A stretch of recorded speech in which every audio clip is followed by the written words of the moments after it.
my sports information. Sports. Patriots and the Giants. You like football, right? High five, football fan. I love baseball more than anything. This is Sports on Super FM, Nigeria's #1 family lifestyle talk and urban radio station. Super Breakfast Sports. We bring you news of major sporting events from in and around the world. From football, Balotelli. Aguero. Staggering. Just staggering.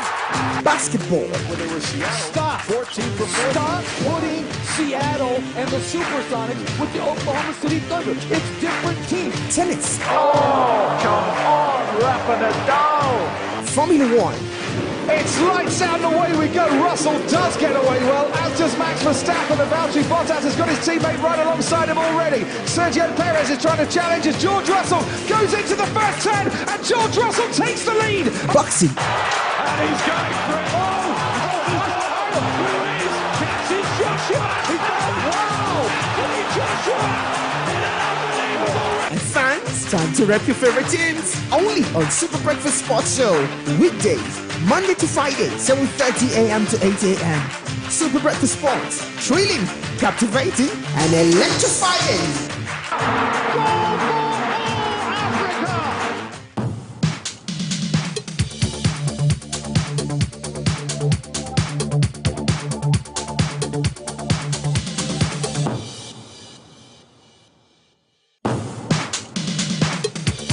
Hello, good morning. Welcome to this thrilling edition of Super Breakfast Sports with me, Mary J, on your #1 family lifestyle talk and urban radio, Super 93.3 FM Port Harcourt. Today is Thursday, the 21st day of July 2022.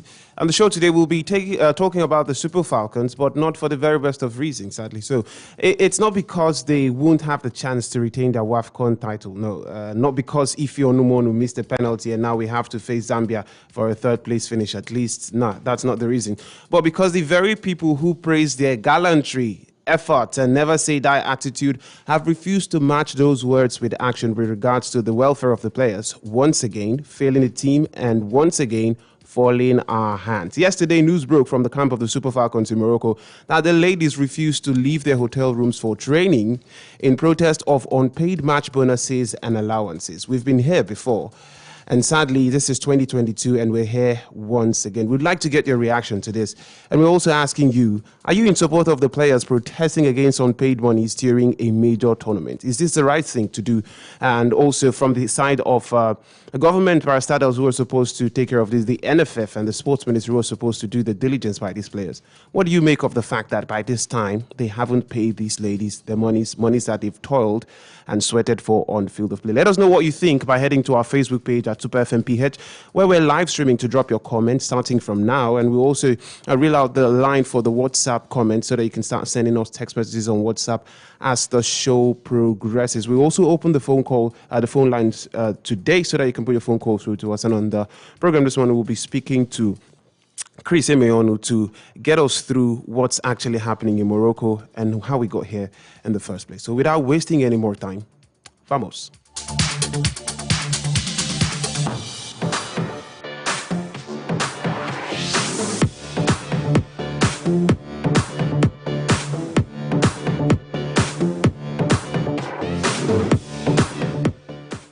All right, like you've already know, a big discussion has been reeled out, so you can start dropping your comments on our WhatsApp, also on our Facebook at Super FMPH, while we're live streaming this program right about now. The WhatsApp line for you to drop your comments is 0905 948 1021. That's the WhatsApp line, 0905 948 1021. You can start dropping your comments beginning from now. But let's talk a little bit of other sporting story before we get into our big discussion. And this is by no means one of the biggest, this is not the least, one of the biggest stories actually on the Breakfast Sports this morning. The Rivers State government will today, the Thursday, the 21st of July 2022, host the new crowned champions of the Nigeria Professional Football League, Rivers United, to a grand reception. The ceremony, we've been told, will take place at the River State Government House, Port Harcourt, with the commencement time fixed for some time around 12 noon today. Amongst other activities planned for the grand reception is the presentation of the NPFL trophy to the Executive Governor of Rivers State, His Excellency Chief Barrister Ezenwonye Sonwike, CON GSSRS POS Africa. It will be the first team event for the Pride of Rivers since the team were crowned league champions last Sunday after finishing as runaway leaders of the 2021-2022 NPFL season with 77 points from 38 matches. Now, sticking around the team, newly crowned Nigeria Professional Football League goal king Chijioke Akuneto has expressed his delight at winning the Unicel Golden Boot Award for the 2021-2022 season. Speaking to Super FM, Akuneto put his goal-scoring achievement down to determination and hard work. I feel so very good because it's not that easy. For you that score 10 goals, that's your fault. It's not that easy. For me to score 19 goals, that's your fault. Now, it takes a lot of determination and hard work. But I did go together to that give the 19 goals. He further explained that coming from a place where he hadn't scored a lot of goals at his previous clubs, he set a high target for himself at the start of the season, and coupled with motivation from his teammates, he went on to achieve this milestone. Last season, I was in Atlas FC. I scored 5 goals in 2 days, 1 goal in Action Form. That's the total of 6 goals. So, when I signed Rivers United, I gave myself a target. This season, by the special grace of God, I'm going to score 20 plus. But at the end of the day, I scored 19, but I think I score 19 goals, but I really put difference to God on my feet. But I really work hard. I have someone that normally motivated me, which is our people, Agada, and Creators, and some other players that are very used to me. So that was keeping going.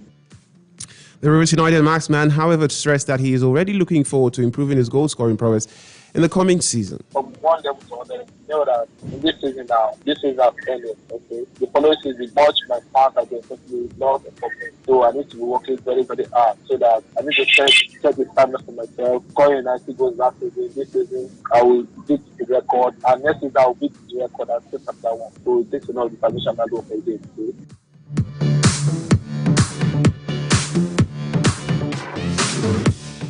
And still around the Rivers United and the recent triumph as NPFL champions for the 2021-2022 season, the Sport Writers Association of Nigeria, SWAN Rivers State chapter, has congratulated its grand patron and governor of Rivers State, Chief Barrister Ezenwonye Sonwike, CON POS Africa, on the success of Rivers United in the just concluded Nigeria Professional Football League season.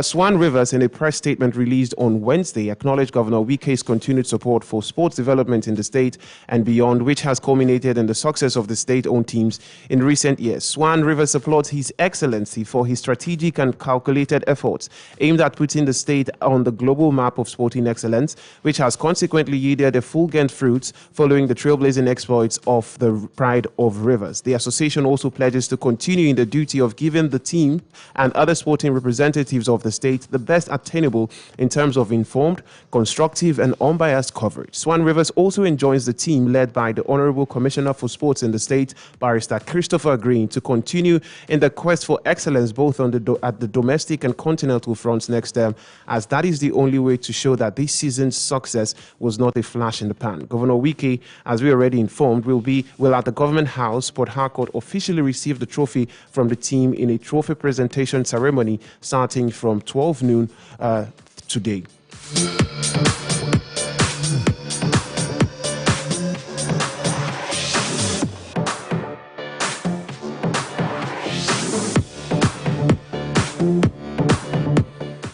Now to some stories emerging from Morocco, where the Super Falcons are currently partaking in the ongoing WAFCON 2022. Nigeria's players, the Super Falcons, are in dispute with the country's football federation, the NFF, ahead of their third-place playoff at the Women's Africa Cup of Nations WAFCON 2022. None of the Super Falcons players has received, according to reports, that none of the Super Falcons players has received their allocated allowances or bonuses of over $10,000 for the wins against Botswana, Burundi, and Cameroon. The players boycotted training on Wednesday evening, prompting the NFF to act swiftly in order to prevent another strike before the match against Zambia on Friday. According to a top NFF official who gave his comments without being identified, the players have refused to leave the hotel in Casablanca over unpaid bonuses. There is also an issue over the unpaid first 5 days of camp, which the players expected in their bank accounts but has not arrived.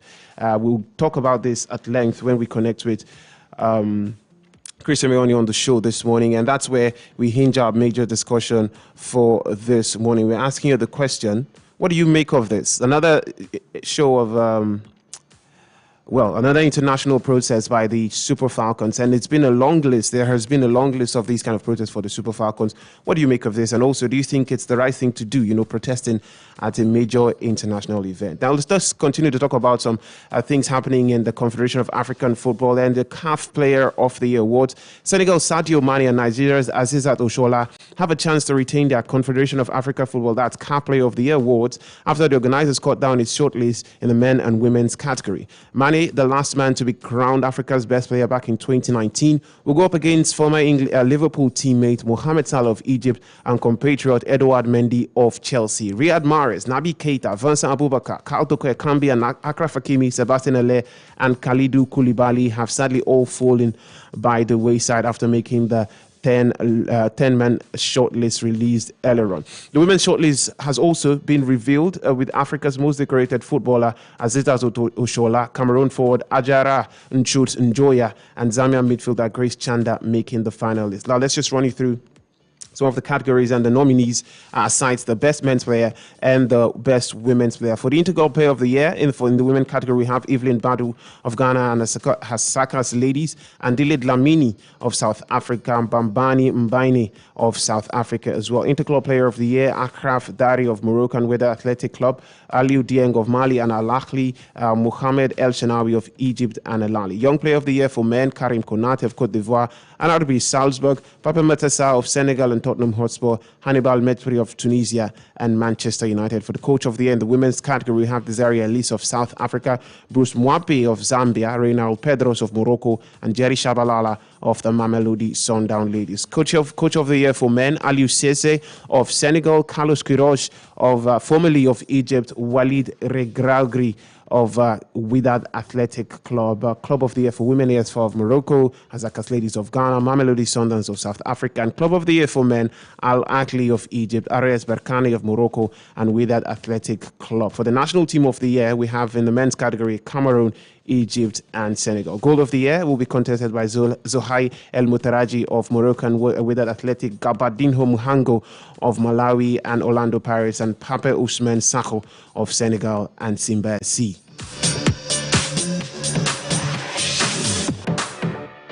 Now let's take a little bit of stories from other sports before we head on for our big discussion this morning. In basketball, with just over a month for the commencement of Window 4 of the FIBA Basketball World Cup 2023 Africa qualifiers, assistant coach to Nigeria's men's senior national team, D Tigers, coach Ogo Odaudu, has revealed that preparations have already begun in order to make sure that Nigeria gets the best out of this very important qualification window. In a chat with Super FM, coach Ogo Odaudu explained that work has already begun behind the scenes with regards to ensuring that the best available hands are called up to represent the country. Well, preparations, not physical preparations anyway, but as in arranging a roster and everything, because this is a very key window to us. We have to do very well in this window. So I'm thinking the roster will be able to compile. It's this time of the year where teams are playing and teams are gathering their roster. So to come to camp and play, actually practice physically before that time will be difficult. But of course, the roster and every other arrangement will be put in place. The Rivers Hoopers head coach also insisted that the best of the players who ply their trade in the local league will continue to get a place on the D Tigers roster. Of course, we don't want to put down the local league players. We are hoping that a couple of them will still make the team. But we want to go with the strongest team that we can possibly go with right now. And of course, the strongest local players that we have. The number I cannot ascertain right now. But of course, there's going to be a couple of local players on the team. With regards to the coaching crew, Coach Ogo Dawda remained coy on the possibility of having D Tigers head coach Mike Brown return to the fold. He, however, insisted that whoever makes it to Abidjan for the next window will be there based on availability. It's too early to say that now, but Mike Brown was not available, but we do not know if he's going to be available this window. Well, it all depends on him. So for now, it's too early to say who the coaching crew will be like, but we'll just have to wait and see. Now in MMA, fan favorite Nate Diaz, who handed Conor McGregor his first defeat in the UFC in 2016, is set to face unbeaten prospect Kazma Chimaev at welterweight in the final fight of his UFC contract after demanding to be released a week ago. UFC executive Hunter Campbell confirmed to ESPN that the fight will take place at UFC 279 on the 10th of September 2022 in Las Vegas, with Diaz set to become a free agent after the 5-round bout. The 37-year-old from Stockton, California, used an interview on the MMA Hour last week to demand that the UFC find an opponent for him for the final fight of his deal so that he could leave the company, hinting that he had his eye on a future boxing match with YouTuber Jake Paul. And now for our big discussion today, we're glad to have been joined on Super Breakfast Sports this morning by Chris Emeonu. Good morning to you, Chris. Welcome once again to the show. Good morning to you. How are you doing? I'm doing good. I hope you're doing great as well. Yeah, very well. Thank you for having me on your show this morning. Yeah, it's a delight to have you on the show, but the big talking point for this morning is not quite delightsome. The issue of the Super Falcons protesting, unpaid bonuses and allowances in Morocco. We've been told that yesterday the ladies refused to leave the hotel for training ahead of the third place playoff against Zambia. What do you make of this, Chris? Well, I'm surprised this is happening again with the female national team. This is first time this is happening. I remember in 2016, after that triumph out in Cameroon, the ladies came back to Nigeria to protest. Carrying this time around, it was even worse because they were carrying placards and marching through the streets of Abuja, all through the gates of Aso Rock to showcase their anger to the president then. This time around in Morocco, they are also doing the same thing. I don't know. I really can't say what it is for the NFS. Maybe they don't have shame. Maybe they don't.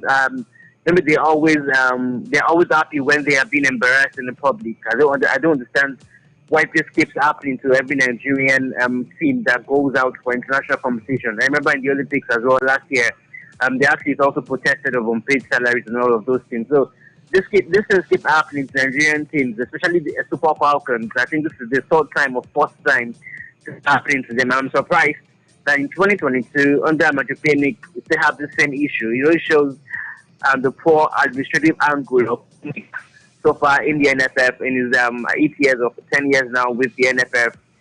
This has been one of the problems that we've had with him, and it's just a shame that we're having it again this time around.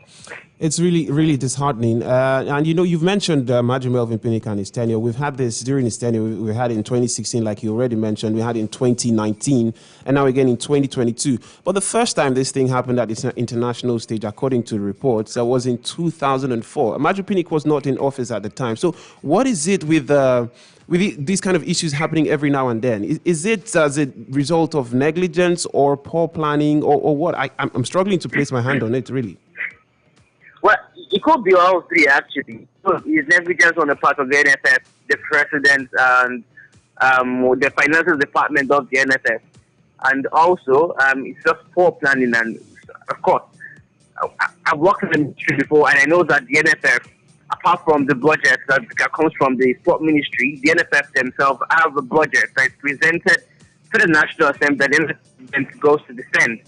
So it only shows that they've not added the Super Falcons to the real budget for the year for the NFF. And that's why we are in this situation, because if they had actually the Super Falcons, this competition, the work gone into the budget, the money would have been dispensed to the NFF, which would have gotten to the Super Falcons by now. This process only means that the NFF didn't do their right job in the beginning of the year by adding the Super Falcons to the budget. And that's why we're having, the team is not having money to pay losses and allowances. So, according to what I heard yesterday from my sources from the NFF, and they only said that the NFF just recently had a special intervention for the Super Falcons for this competition, so that they can have the allowances and bonuses and wages being paid in the NFF. So it only shows that it was ending years on the financial department not adding the Super Falcons to the budget for this year, and also they didn't go about trying to get sponsorship for the Super Falcons for this competition. You remember in March during the World Cup qualifiers and the AFCON qualifiers, you see that for the Super Eagles, the NFF brought in a number of sponsors, a number of brands to sponsor the Super Falcons, and 5 of them were unveiled during the AFCON qualifiers. Now, so with the Super Falcons, nothing of such was done. Normally, when we're in such situation from the NFF, what they do is bring in brands that can sponsor the national team. Now, use the money and the finances got from the brands to finance the national team. Then, when the federal government releases the budget, the substantial budget that was budgeted to them, allocated to the NFF, they use it to block out the loopholes that they have. So they don't have to do all of this embarrassment. If you notice, the Super Eagles actually have these issues because they have brands that are sponsoring the Super Eagles. But the Super Falcons, it's just there and play. They don't have any sponsors for them. They didn't even have them to the budget. I don't know why the NSF led by Amadou Pinnick mistake the Super Falcons for letting them. It's becoming unbecoming of them. We've had this in several situations, and I don't know why. The Super Falcons have been better performances than Super Eagles. They've won more trophies than the Super Eagles. The Super Falcons are the highest winning national team that we have in the country. So why are you taking them with negligence? It's just really sad for me, really. Really sad, and I think really sad for a majority of the Nigerians who have got wind of this news or will hear about it. Thank you so much, Chris, for your time on the show this morning. I really appreciate it. Thank you for having me.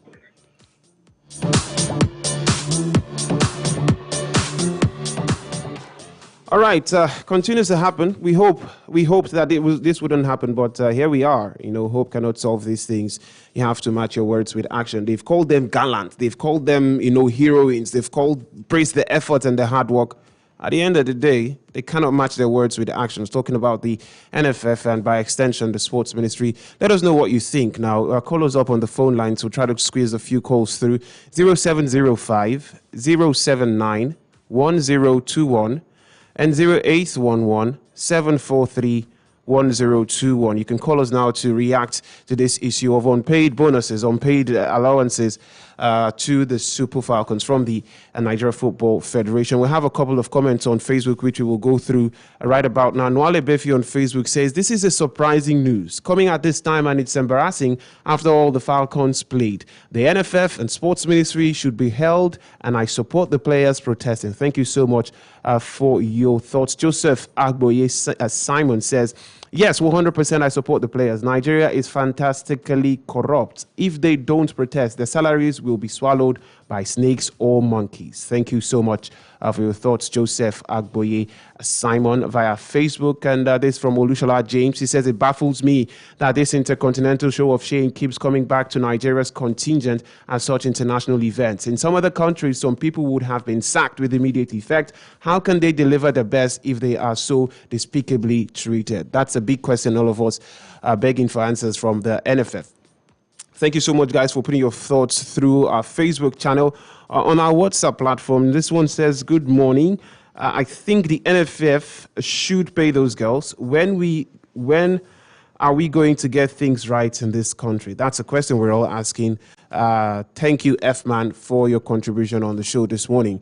As disheartening as it is news, and we have to keep you informed. So I'm sure we will talk about it when we return for Sports Traffic by 5 p.m. today. I will be here, Sky will be here, and hopefully we can find answers to you. And maybe there could be some intervention for the ladies before then. But in the meantime, I'd like to say thank you for being a part of Super Breakfast Sports this morning. Thank you for tuning in. Thank you for listening, for contributing via our various channels on Facebook and also on WhatsApp, and also attempting to put your phone call through to us. We will be back, like I said, by 5 p.m. for more sporting discussion. But in the meantime, we'd like to enjoy you to do business with us here on Super 93.3 FM by visiting us at our marketing office at number 56 Agri Road by Sokoto Junction. More exciting programs coming your way on Super 93.3 FM. Remember, Nigeria's #1 family lifestyle talk and urban radio. It's going. It's out of here. I get my sports information. Sports. Patriots and the Giants. You like football, right? High five, football fan. I love baseball more than anything. This is Sports on Super FM, Nigeria's #1 family lifestyle talk and urban radio station.